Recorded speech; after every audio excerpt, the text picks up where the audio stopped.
నేనిలా గన్ను పట్టుకుని నీ ముందు నిలబడతానని నువ్వు అస్సలు ఎక్స్పెక్ట్ చేయలేదు కదా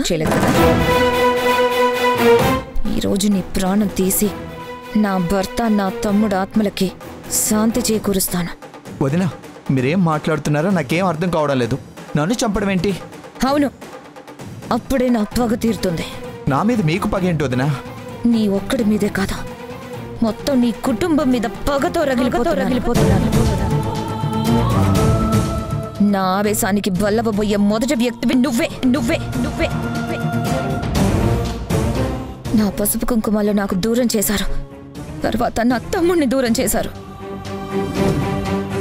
అందుకు బదులుగా నీ శవాన్ని మీ నాన్నకి గిఫ్ట్గా ప్రజెంట్ చేస్తా.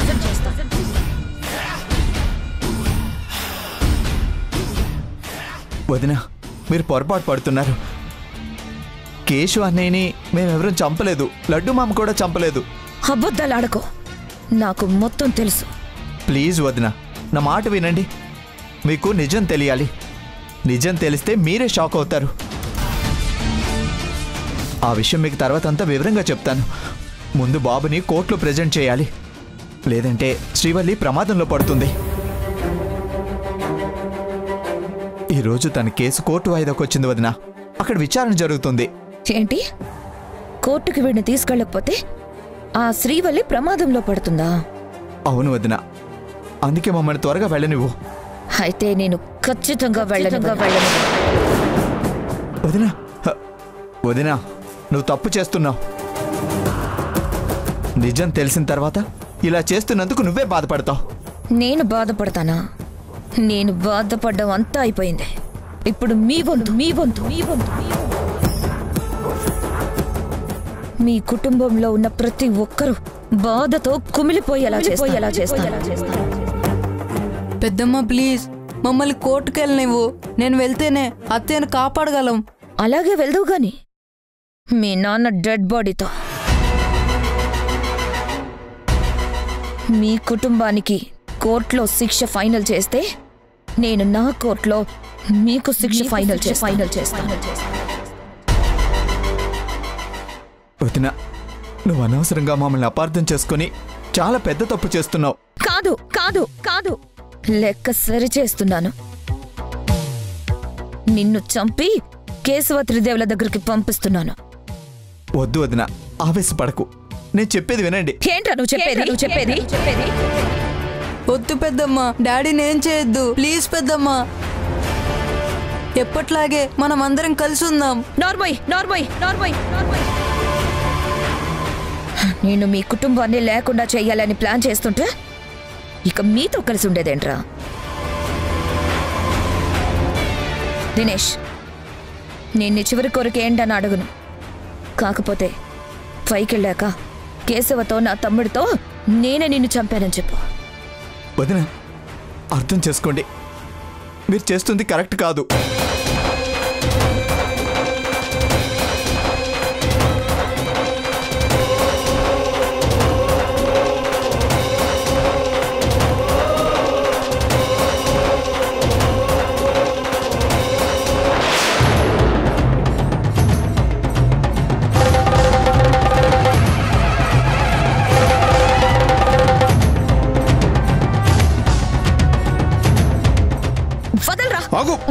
దినేష్ బాబు, నువ్వు కోర్టుకు బయలుదేరు. ఆర్తి సంగతి నేను చూసుకుంటాను. కోర్టులో బాబు కోసం ఎదురు చూస్తున్నారు. మీరు వెళ్ళండి.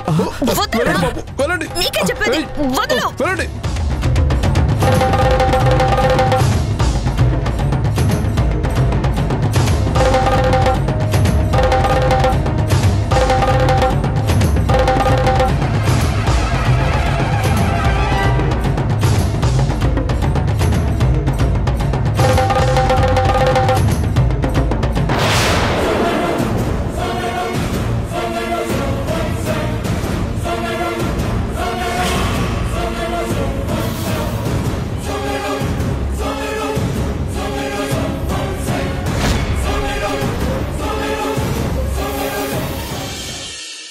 విట్నెస్ కోర్టులో లేడర్ డిఫెన్స్ లాయర్ గారు వచ్చేస్తున్నాడు your honour. Your honour, defence lawyer గారు కోర్టు విచారణకి సాక్షిని పిలిపించకపోవడం, కోర్టు సమయాన్ని ఇలా వృధా చేయడం కోర్టు ధిక్కారణ కిందకి వస్తుంది. లేదు యువర్ ఆనర్, వాళ్ళు బయలుదేరి చాలాసేపు అయింది. ట్రాఫిక్ జామ్ అయి ఉండొచ్చు. దయచేసి 2 నిమిషాలు టైం ఇవ్వండి ప్లీజ్ సార్.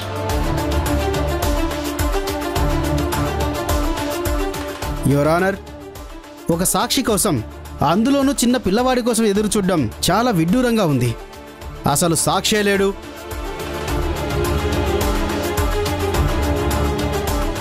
తన క్లయింట్ని ఎలాగైనా కాపాడుకోవాలని డిఫెన్స్ లాయర్ గారు ఆడుతున్న డ్రామా ఇది.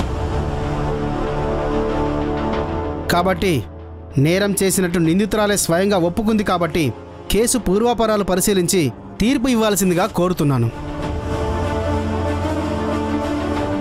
I objection your honour. 100 మంది నేరస్తులు తప్పించుకున్న ఒక్క నిరపరాధికి శిక్ష పడకూడదని మన న్యాయశాస్త్రాన్ని అనుసరించి నా క్లయింట్ని కాపాడుకోవడం కోసం రావాల్సిన సాక్షి కోసం కొంత సమయాన్ని ఇవ్వవలసిందిగా మనవి చేస్తున్నాను. ఇంకో 5 నిమిషాల్లో విట్నెస్ రాకపోతే పీపీ గారి వాదనతో ఏకీభవిస్తూ తీర్పునివ్వాల్సి వస్తుంది.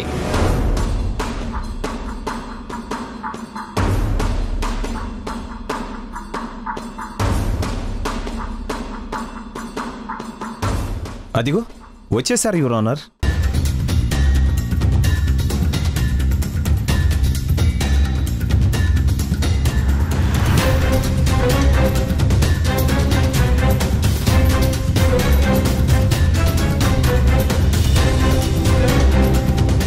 నీ పేరు? నవీన్ సార్. త్రిదేవ్ మాట్లాడే వీడియోని నువ్వే షూట్ చేసావా? అవును సార్, నేనే తీశాను.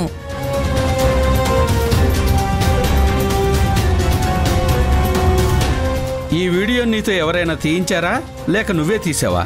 నేనే తీశాను. ఫోన్లో వీడియోలు షూట్ చేయడం నాకు బాగా అలవాటు. ఎక్కడికి వెళ్ళినా కూడా నేను ఫోన్ తీసుకొని వీడియోలు షూట్ చేస్తూనే ఉంటాను.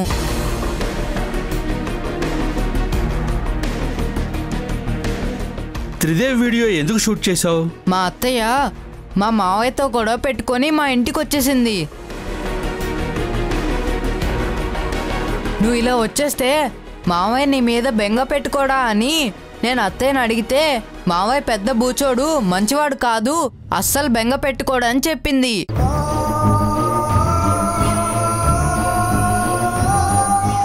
ఒకరోజు నేను మా తాతయ్య ఇంటి దగ్గర ఫోన్లో వీడియో షూట్ చేస్తూ ఉన్నప్పుడు మా మావయ్య ఫోన్ రింగ్ అయింది.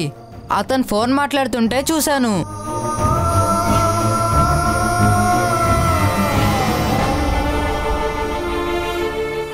అప్పుడే ఆ వీడియోని షూట్ చేశాను.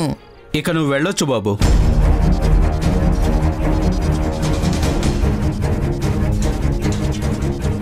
జడ్జి సార్, మిమ్మల్ని నేను ఒక విషయం అడగచ్చా? అడగొచ్చు బాబు. ఏంటది? మా అత్తయ్య చాలా మంచిది.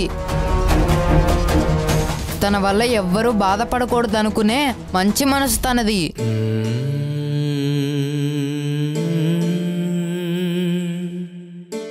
చాలా రోజుల తర్వాత మేమందరం కలిసి ఉంటామని మా తాతయ్య గారు మొన్నే చెప్పారు. ఇప్పుడు మీరు మా అత్తయ్యని జైలుకి పంపించవద్దు, మాతో పాటు ఇంటికి పంపించండి.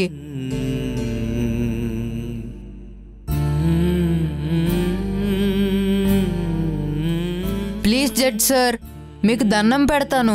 మా కుటుంబం అంతా కలిసి ఉమ్మడిగా ఉండాలనేది నా ఆశ.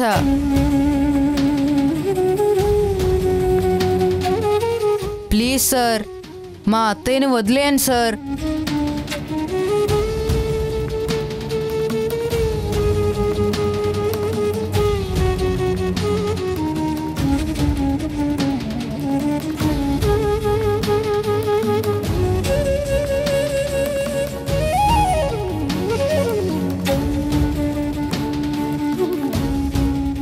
వాదోపవాదాలు, సాక్ష్యాలన్నీ విన్న తర్వాత కోర్టు తీర్పును రిజర్వ్ చేస్తూ తీర్పుని రేపటికి వాయిదా వేస్తున్నాను.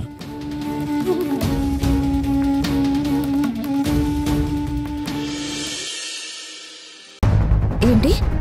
కేశవన్ చంపింది నా తమ్ముడా? అవును. నేనేమన్నా అమాయకురాలు అనుకుంటున్నావా? నువ్వు ఏది చెప్తే అది నమ్మడానికి?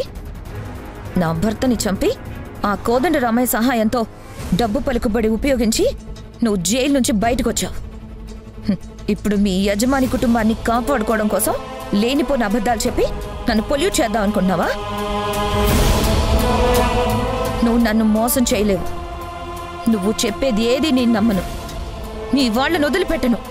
సరే, అలాగే నేను చెప్పేది ఏదీ నమ్మొద్దు, కానీ మీ తమ్ముడు త్రిదేవ్ చెప్తే నమ్ముతావు కదా? ఈ వీడియో చూస్తే నిజమేంటో నీకే తెలుస్తుంది. బావని ఆ లడ్డూగాడు కోదండరామయ్య కలిసి చంపారనగానే నువ్వు గుడ్డిగా నమ్మేశావు. నీ మొగుడిని నేనే చంపానని తెలిస్తే ఎలా తట్టుకుంటావో, అసలు ఏమైపోతావో.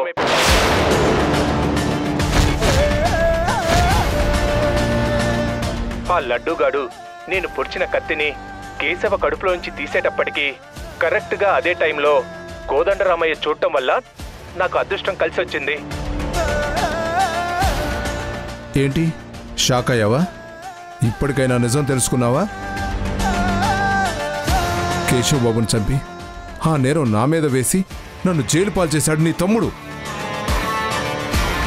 నీ పసుపు కుంకాలు తీసింది ఎవరో కాదు, నీ సొంత తమ్ముడే అని ఇప్పుడు నీకు అర్థమైందా? నిజం తెలుసుకోకుండా ఇన్నాళ్ళు నిన్ను నీ భర్తను పోషించిన కుటుంబాన్ని అన్యాయం చేయాలని చూస్తున్నారు. నీ తమ్ముడు కట్టుకున్న భార్య పట్ల ఎంత నీచానికి దిగజారాడో శ్రీవల్లి ఎందుకు షూట్ చేసిందో నీకు బాగా తెలుసు.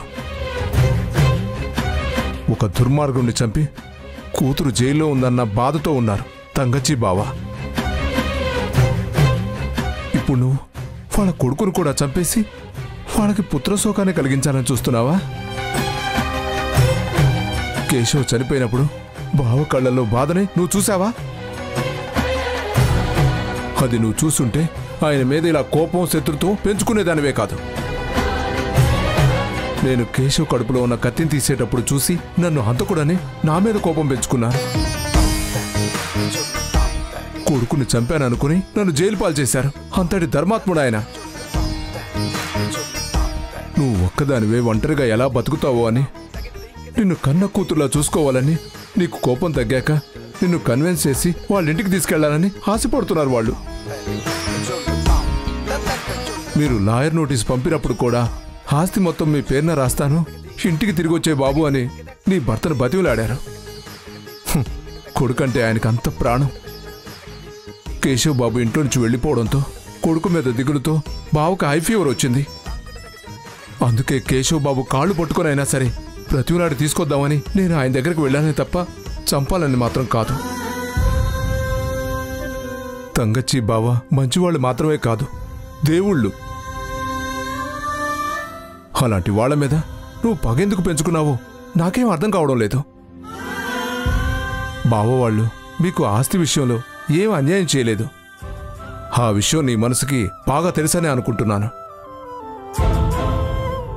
శత్రువును కూడా గౌరవించాలనుకునే సంస్కారం ఉన్న కుటుంబం అది. ఇక నుంచి వాళ్ళకి హాని చేయకు. నేనింత చెప్పాక కూడా నీకింకా ఆ కుటుంబం మీద పగ తీరకపోతే ఇదిగో ఈ రివాల్వర్ తీసుకో, నన్ను చంపేయ్. ఆ కుటుంబం కోసం చచ్చిపోవడానికి కూడా నేను సిద్ధంగా ఉన్నాను. చంపేయ్, చంపేయ్.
నేను కోర్టులో అంతా నిజమే చెప్పాను కదా నాన్న, అయినా కూడా అత్తయ్యను మనతో పంపించలేదేంటి? జడ్జి గారు తీర్పును రేపటికి వాయిదా వేశారు కదా, అత్తను విడుదల చేస్తారో లేదో రేపు చెప్తారు. రేపు తీర్పు ఏమిస్తారోనని నాకు చాలా టెన్షన్గా ఉంది నాన్న. నాకు కూడా అలాగే ఉంది దినేష్. అసలు ఇందాక కోర్టులో నవీన్ పేరు పిలిచినప్పుడు మీరింకా రాకపోయేసరికి నేను చాలా టెన్షన్ పడ్డాను. అయినా కోర్టుకు రావడానికి ఎందుకంత ఆలస్యమైంది? ఆర్తి మమ్మల్ని చంపబోయింది అని చెప్తే నాన్న చాలా బాధపడతాడు. ఆ విషయం చెప్పకూడదు. సమాధానం చెప్పకుండా సైలెంట్ అయిపోయావంటరా? కారు ట్రబుల్ ఇచ్చింది నాన్న. కారు నిన్ననే సర్వీసింగ్ చేయించాం కదా, ట్రబుల్ ఇవ్వడం ఏంటి? ఎందుకు డాడీ అబద్ధం చెప్తావు? అబద్ధం చెప్తున్నాడా? అవును తాతయ్య. పోనీ ఎందుకు లేట్ అయిందో నువ్వు చెప్పు నాన్న. ఆర్తి పెద్దమ్మ మమ్మల్ని ఇద్దరిని గన్తో కాల్చి చంపబోయింది.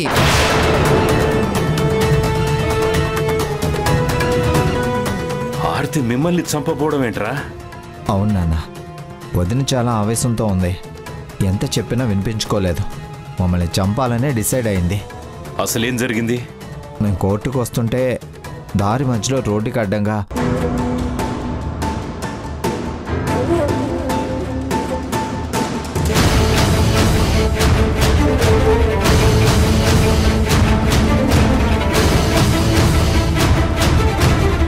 అది నాన్న జరిగింది. నాకైతే అప్పుడు చాలా భయం వేసింది తాతయ్య. భయపడకు నాన్న, ఆ దేవుడు మనకు తోడుగా ఉన్నాడు. మనకేం కానివ్వడు.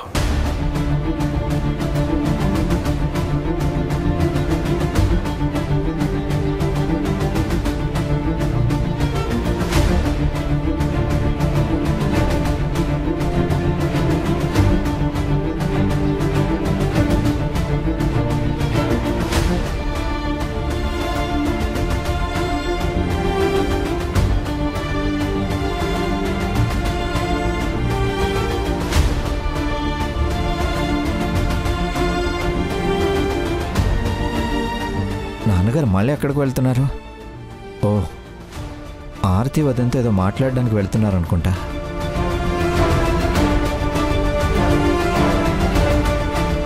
ఆర్తి పెద్దమ్మ మమ్మల్ని ఇద్దరిని గన్తో కాల్చి చంపబోయింది.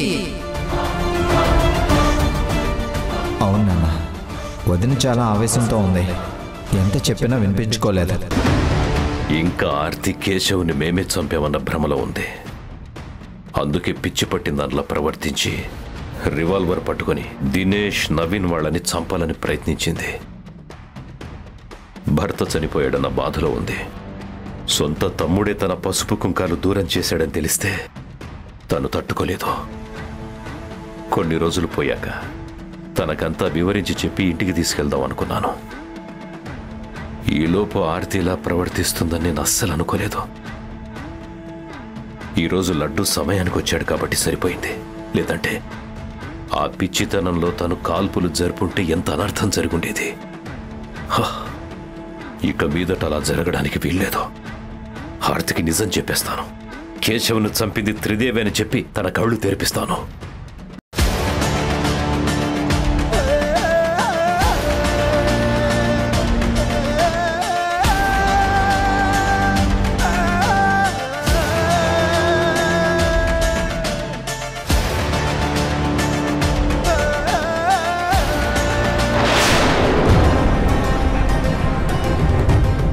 ఇంటికి తాళం వేసుందేంటి? ఆర్తి ఎక్కడికి వెళ్ళి ఉంటుంది? ఈ పేపర్ ఏంటి?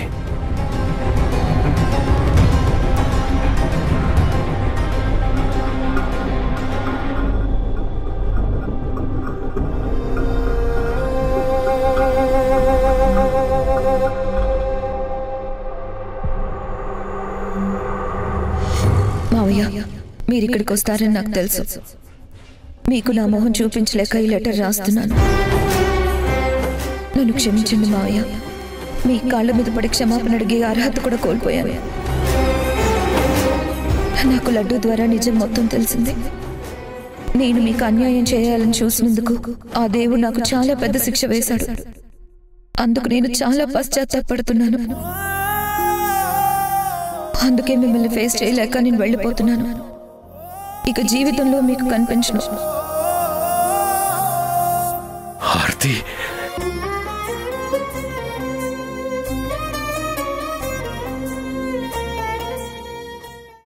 పబ్లిక్ ప్రాసిక్యూటర్ గారి వాదన మరియు డిఫెన్స్ లాయర్ గారి వాదన విన్న తర్వాత ఆధారాలన్నీ పరిశీలించిన తర్వాత శ్రీవల్లి తన ప్రాణాలు కాపాడుకోవటం కోసమే ఈ హత్య చేసిందని కోర్టు నమ్ముతోంది. తను చేసిన దానికి సమాజంలో ఒక పౌరుడిగా నేను తనని అభినందిస్తున్నాను.